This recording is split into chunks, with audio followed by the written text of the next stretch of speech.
the other thing I want to say about that khutbah, the Prophet's last khutbah, sallallahu alaihi wasallam, is that those things I think he gave us as guidelines for our action at this time. You know, we still have a lot to do. There's a lot of social action that we need to do and we can do.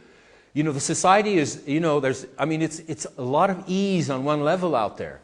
But if you look past the surface and you look at the whole global picture, there are a lot of serious problems. And if you look at the individual picture psychologically, people are in bad shape.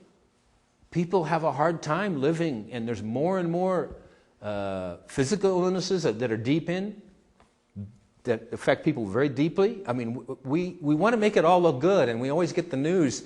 I mean, I remember reading a newspaper story last year about how someone made the statement that we human beings are doing better than ever before.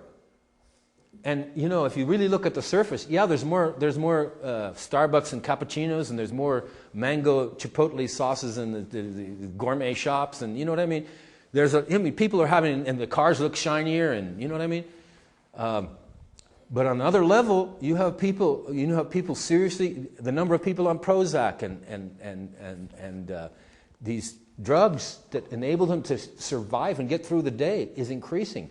The number of people with Alzheimer's disease. Do you know that in this country, people over 85, I heard this figure just a few days ago, over 85, half of the people have Alzheimer's. Half. Nervous system diseases.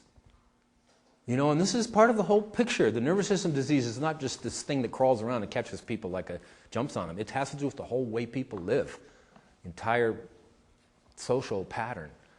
So you have to look past the surface and realize people are in bad shape, and we have an obligation to wake up. The Prophet ﷺ said, mankind is asleep, when he dies he wakes up. And some people say he said also, and this is not a strong hadith, they say he said, you know, die before you die. In other words, wake up before you die.